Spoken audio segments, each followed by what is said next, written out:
आज हम मोहम्मद गौरी के आक्रमण तथा मोहम्मद गौरी का प्रथम पराजय तथा द्वितीय पराजय के बारे में बात करेंगे। मोहम्मद गौरी के अगर आक्रमण की बात करें तो 9वीं शताब्दी तक बगदाद के अब्बासी खलीफा का साम्राज्य अपने चरमोत्कर्ष पर पहुंच चुका था। इसके बाद उसका केंद्रीय नियंत्रण कमज़ोर पड़ गया और धीरे धीरे पश्चिमी व मध्य एशिया के कई छोटे छोटे स्वतंत्र राज्यों का उदय हुआ, जो केवल नाम मात्र के लिए ही खलीफा के अधीन था। खलीफा ने उन्हें एक औपचारिक पत्र अथवा मंसूर प्रदान करने की स्थिति में वैध बना दिया। इस स्वतंत्र नीत गवर्नर अल्पतगीर ने गजनी की एक स्वतंत्र तुर्क राज्य की स्थापना की, जो महमूद की मृत्यु के बाद धीरे धीरे कमज़ोर पड़ने लगा और उसके स्थान पर सेल्जुक राज उभरने लगे। उन्होंने जल्द ही ईरान, सीरिया तथा ट्रांसआक्सियाना पर कब्जा कर लिया।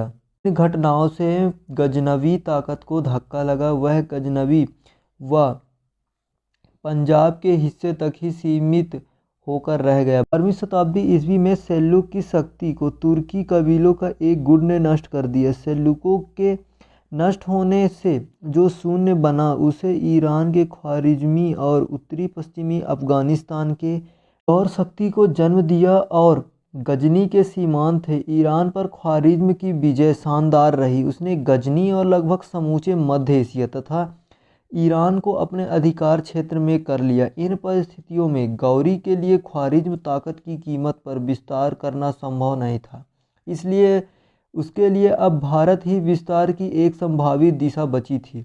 विस्तार की इस प्रक्रिया की शुरुआत 12वीं शताब्दी के अंतिम वर्षों में हुई। भारत पर गौर आक्रमण की शुरुआत मोहम्मद गौरी के नेतृत्व में ही हुई थी। इसके वंश का नाम संसवानी वंश था और उसका मूल नाम मुइजुद्दीन मोहम्मद बिन साम था। गौरी के भारत पर आक्रमण का उद्देश्य भारत में अपने राज्य की स्थापना करना था।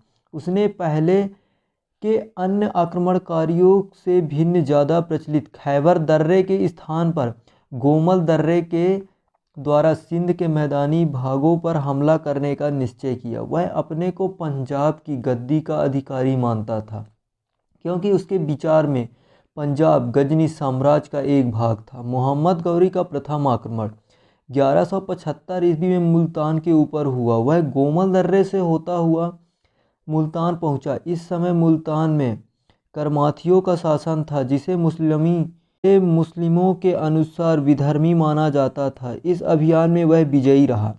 मोहम्मद गौरी की प्रथम पराजय।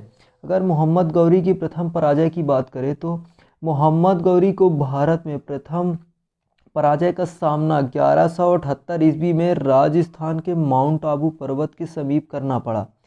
इसके एक चालुक्य सोलंकी शासक ने उसे पराजित कर दिया। गौरी के चालुक्य विजेता के नाम के बारे में चालुक्य और मुसलमान साक्ष्यों के परस्पर विरोध देखे जाते हैं। चालुक्य साक्ष्यों में इस विजय का सहारा श्रेय मूल राजदूती को जाता है, जो स्वयं उसके भाई और उत्तराधिकारी भीमदूती का अभिलेख भी विजय का श्रेय मूल राजदूती को ही देते हैं। किंतु इसके विपरीत मुस्लिम साक्ष्यों में इस विजय का श्रेय भीमदूती को दिया गया। इस भ्रम का संभवतः सबसे बड़ा कारण यह रहा है कि मुइजुद्दीन के आक्रमण का समय 1178 ईस्वी मूल राजदूती के शासन का अंतिम वर्ष और भीमदूती के शासन का पहला वर्ष था।